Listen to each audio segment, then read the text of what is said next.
Achievers theory बच्चों देखो, ये जो हमने पहले एक इसका पार्ट कर चुके हैं उसमें क्वेश्चन नंबर 5 तक हमने ट्रिग्नोमेट्री के कर लिए थे। ट्रिग्नोमेट्री की एक्सरसाइज है, ये एक्सरसाइज है 8.1 है ना। 8.1 का हमने इससे पहले 5 क्वेश्चन तक कर लिया था, क्वेश्चन नंबर 5 तक।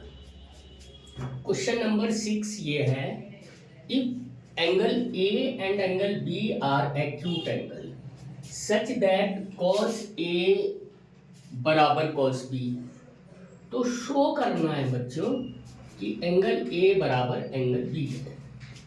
देखो बच्चों, जैसे कि हमें पता है, हम सबसे पहले तो एक तो ये बनाते हैं, है ना, और इसको मैंने A B और C लिखा क्योंकि C पे राइट एंगल, क्योंकि एंगल A और B बताया गया है ना एंगल C के बराबर, तो एक ट्राइंगल में कभी भी दो 90 डिग्री एंगल नहीं हो सकते। अब देखो इसमें क्या दिया है, इसका सॉल्यूशन कैसे करेंगे।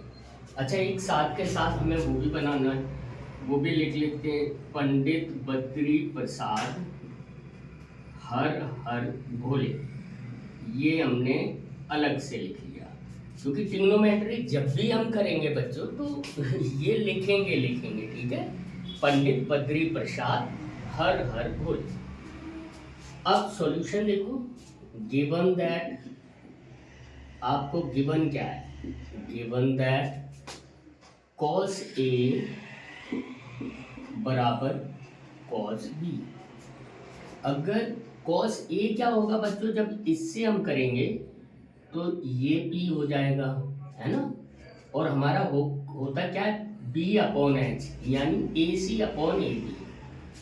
इसका मतलब हो गया cos A में क्या हो जाएगा हमारा AC अपॉन AB बराबर, अगर जब हम बात करेंगे किसकी बच्चों, cos B की, तो हमारा ये एंगल होगा, तो इसके लिए ये परपेंडिकुलर हो गया तो ये बेस हो गया। It means BC upon AB।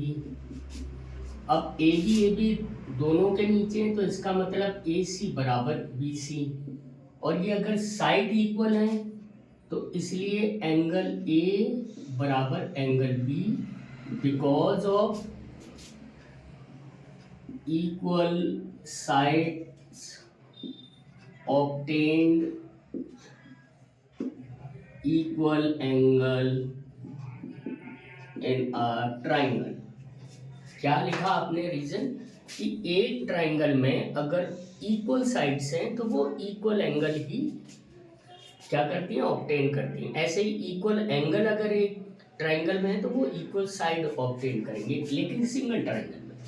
तो ये हमारा निकल आया, दैट इज द प्रूफ, है ना, ये प्रूव हो गया। अब चलो दूसरा क्वेश्चन करते हैं। Question number 7, if cot theta is equal to 7/8 evaluate ये ओके। चलो बच्चा, एक ट्राइंगल बनाते हैं जिसका नाम हम A B और C रख देते हैं, ओके। अगर हमने इसका नाम A B C रख दिया तो ये 90 डिग्री हो गया। और cot थीटा क्या होता है, cot थीटा होता है B अपॉन P, यानी B कौन सा है, मान लो इसमें इसी को मान लिया तो B क्या हो गया, B ये 7 हो गया और ये 8 हो गया। अगर ये 7 और 8 है तो सबसे पहले तो AC निकालनी पड़ेगी हमें, है ना। तो AC का स्क्वायर बराबर 7 का स्क्वायर प्लस 8 का स्क्वायर। आप लोग पूरा करोगे बच्चों, मैं ये चूंकि आप पढ़ चुके हो सब कुछ कि कैसे हम हाइपोटेनस निकालते हैं, ठीक है, मैं ये आपको सिंपल वे में निकाल के दिखाई दे रहा हूँ, मतलब जल्दी से हम कैसे निकालते हैं। तो AC का square is equal to 49 plus 64, ये 9 4 13 और ये 113, तो AC बराबर होगी √113, यानी ये हमारी कितनी आई, 113। अब देखो, अब पार्ट नंबर 1 क्या है, 1 प्लस साइन थीटा और 1 minus sine theta upon 1 plus cos theta into 1 minus cos theta बच्चों ये ए स्क्वायर बी स्क्वायर वाली प्रॉपर्टी लग जाएगी, तो 1 का square minus sine square theta upon 1 का square minus cos square theta. ये क्या होता है बच्चों, ये कॉस स्क्वायर थीटा होता है और ये क्या होता है, ये साइन स्क्वायर थीटा होता है। ये अगर कॉस का हम लगाएंगे तो कॉस क्या हुआ, कॉस हमारा कॉस थीटा, अगर इसको तो हमने थीटा माना था, तो कॉस थीटा हमारा क्या होता है, बी अपॉन बी। अब पहले हम इसी को करते हैं, इसी को कर लेते हैं। हालांकि ये दूसरा वाला भी यही आंसर है, क्योंकि cos square theta upon sine square theta ही तो कॉट स्क्वायर थीटा होता है। तो एक ही, दोनों में एक ही बात पूछी गई है, लेकिन चलो फिर भी हम करते हैं एक्स्ट्रा, है ना। तो कॉस स्क्वायर थीटा के लिए हम सबसे पहले 7 अपॉन √113 का स्क्वायर अपॉन दूसरा क्या होगा, साइन स्क्वायर थीटा यानी पी अपॉन बी 8 अपॉन √113 का होल स्क्वायर बराबर 49 अपॉन 113 अपॉन 64 अपॉन 113। 113 कट गया तो 49 अपॉन 64 आ गया ये आंसर। और अगर हम कॉट थीटा पूछेंगे नंबर 2 में करेंगे, नंबर 2 में cot square theta is equal to also क्या लिखोगे, cos square theta upon sine square theta. तो ये ऑलरेडी कैसे कितना हो गया, 49 अपॉन 64 हो गया, दैट इज द आंसर। तो बच्चों आपको समझ में आ रहा है कि कितना इजी है। ट्रिग्नोमेट्री में ऐसा कुछ नहीं है कि आपको सब कुछ बहुत टफ लगेगा, इजी है, बस आपको इत्मीनान से करने। अब हम लोग क्वेश्चन नंबर 8 करेंगे, है ना। 7 तक हमने कर लिया, अब हम लोग करेंगे क्वेश्चन नंबर 8। एक सेकेंड होल्ड करिए, मैं क्वेश्चन लिखता हूँ, देन फिर हम आंसर लिखेंगे। Question 8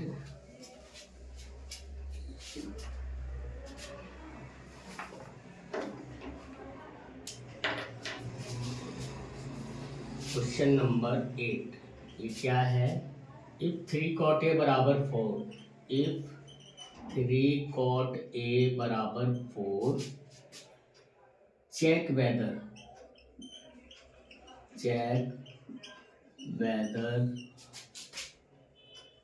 1 minus tan square A upon 1 plus tan square A is equal to cos square A minus sine square. ये चेक करना है कि ये और नोट पहले इसी को करते हैं बच्चा, है ना, इसको करते हैं। देखो सबसे पहले एक हम ट्रायंगल बनाते हैं जो हमें बनाना होता है हर बारी। इसको हमने ए बी सी लिख दिया, बी पे 90 डिग्री बना दिया क्योंकि ए पूछा गया है, बस सिंपल। अब यहाँ पे लिखा है बच्चों, सॉल्यूशन में आप लिखना, यहाँ पे लिखा है 3 cot a बराबर 4, तो cot a बराबर कितना हो गया, 4/3। और cot a होता क्या, देखो वो आपने फिर बिगाड़ दिया, नहीं आपने क्यों बिगाड़ दिया, मैं नहीं बिगाड़ा है। पंडित बद्री प्रसाद हर बोले, है ना, ये हमें हमेशा लिख के रखना है।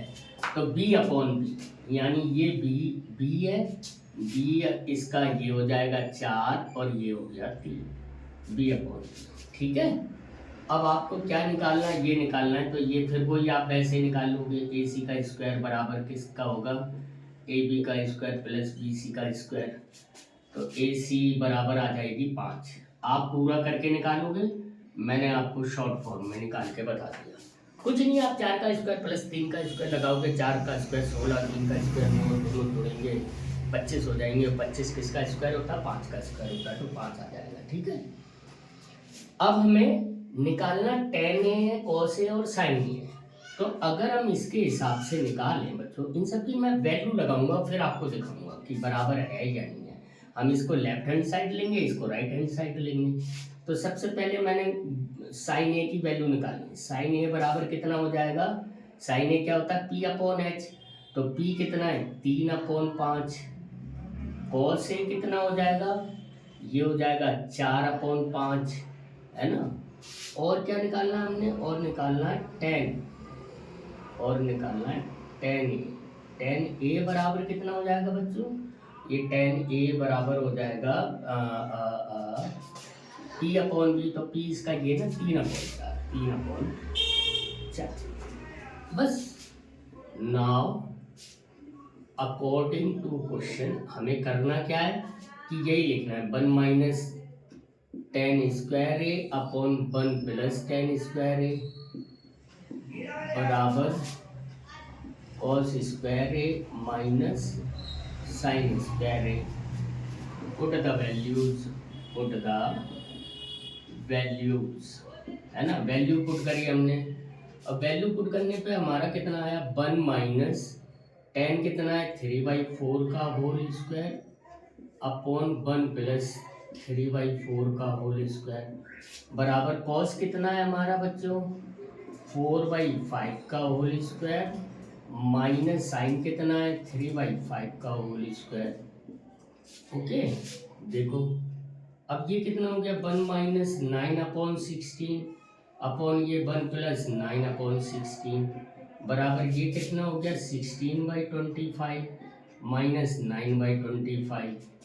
अब ये देखो, ये अगर इसको हम करेंगे, ये 1/1 करके आप करोगे तो ऊपर कितना आया 16 एलसीएम आया, और ये 16 माइनस 9 अपॉन यहाँ पे 16 प्लस 9 अपॉन 16, 16 से 16 कट जाएगा, और इधर कितना आ जाएगा 25 एलसीएम आ जाएगा, और 16 माइनस 9 आ जाएगा।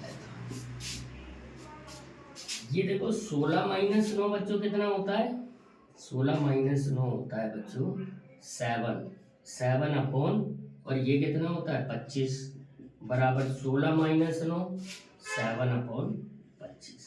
सेम आया तो लिख दोगे left hand side is equal to right hand side. So yes, ये है, ठीक है। तो ये आपका क्वेश्चन नंबर 8 हो गया। ओके बच्चों, बहुत ज़्यादा टफ नहीं है। सेम टाइप ऑफ क्वेश्चन 9 भी है, बस आपको निकालना है ऐसे ही। अब हम क्वेश्चन नंबर 10 करेंगे, जो इसका थोड़ा सा इम्पोर्टेंट क्वेश्चन है। उसमें भी बच्चों आपको इसी तरह की वैल्यूज दी हुई हैं 9 में, आप उन वैल्यूज को पुट करोगे और लगा दोगे। थोड़ा सा इसमें जो 10 नंबर क्वेश्चन है वो थोड़ा डिफर है, तो हम लोग लास्ट इसका 10 करेंगे और उसके बाद ये एक्सरसाइज आपकी फिनिश हो जाएगी। क्वेश्चन नंबर 10, क्वेश्चन नंबर 10 है क्या, in triangle P Q R, question number 10, in triangle P Q R right angle at the Q, right angle at the Q, ऐसे बनेगा क्यू, है ना, comma P R plus Q R बराबर 25 and P Q बराबर 5। Determine the value of, determine the value of, किसकी निकालनी है, sine P cos P and tan P, चलो बच्चा जी निकालते हैं। सबसे पहले, अच्छा सब बिगड़ गया, पंडित बद्री प्रसाद हर हर फुले। इसके अलावा एक ट्राइंगल बनाया जो क्यू पे राइट एंगल है, तो पी क्यू और आर, और पी क्यू कितनी है 5, और इसका सम कितना है 25। अब देखो बच्चों, इसमें यही थोड़ा सा अलग से दिया हुआ है जो आपको समझना है। देखो समझते हैं, इसमें अगर हम ये बोलें यहाँ पे P आर का स्क्वायर बराबर कितना हो जाएगा, क्यू का स्क्वायर प्लस क्यू आर का स्क्वायर। और अगर हम पी क्यू का स्क्वायर बोलें तो क्या हो जाएगा, ये इसमें से कट जाएगा, पी आर का स्क्वायर माइनस क्यू आर का स्क्वायर। तो हम इसी को लेके चलते हैं, पी क्यू का स्क्वायर बराबर ये क्या हो जाता है, A square minus B square वाली आइडेंटिटी लगा दें तो P R minus Q R और P R plus Q R. अब इसमें पी क्यू स्क्वायर कितना है, 5 का स्क्वायर, और P R minus Q are हमें पता नहीं है, और मल्टीप्लाई बाय या यूं करके ब्रैकेट में लिखो, मल्टीप्लाई बाय आपको ये 25 गिवन है तो ये 25 इधर ले आओ तो ये 25/25 हो गया बराबर पी आर अब माइनस क्यू आर हो गया। तो ये आपकी एक इक्वेशन। अब यहाँ पे सॉल्यूशन करते हैं, ये सॉल्यूशन नहीं था लेकिन ये पहले हमने ये कर लिया है ना। तो गिवन दैट क्या है, given that P R plus Q R बराबर 25, इक्वेशन नंबर 1 कर लो। और उसके बाद ये करनी थी तो मैं इसको इक्वेशन नंबर 2 कर लो, और P R minus Q R बराबर 1 हो गया, ये इक्वेशन 2 हो गया। इन दोनों को हमने क्या कर दिया, कैंसिल आउट कर दिया, तो 2 पी आर बराबर 26, तो पी आर बराबर 13। अगर पी आर 13 आ गई, ये 13 आ गई तो नेचुरल बात है कि ये 12 आ जाएगी क्योंकि दोनों का सम कितना है वो है। तो पी क्यू क्यू आर बराबर 12 आ गई, ये हमारी तीनों साइडें निकल आई। अब हमसे चाहे कोई भी पूछ ले, ये अगर इसकी बात करी जाएगी तो ये हमारा P हो जाएगा बस। अब हमसे पूछा गया साइन P, साइन P बराबर हो जाएगा परपेंड P अपॉन H यानी 12/13। इसके अलावा कौन सा हो जाएगा, cos P, cos P हो जाएगा 5/13 और tan P हो जाएगा है ना 12/5। That is the answer. तो बच्चों आपने देखा ये सारी एक्सरसाइज कितनी इजी थी। अब इसी के साथ हम लोग दूसरी एक्सरसाइज भी, मैं बहुत जल्दी इसको दूसरी एक्सरसाइज को भी अपलोड करूँगा। उससे पहले उसका वो, वैसे अगर आप लोगों को इससे हमने इसका एक ऑल ओवर 1 शॉट डाल रखा है, स्पेशल 1 शॉट ऑफ ट्रिग्नोमेट्री, तो वो भी आपके लिए बहुत यूज़फुल है। आप चाहो तो उसे पढ़ सकते हो और साथ के साथ अपना ऐसे ही हमें प्यार देते रहिए और लाइक एंड सब्सक्राइब जरूर करते रहिए। Thank you so much.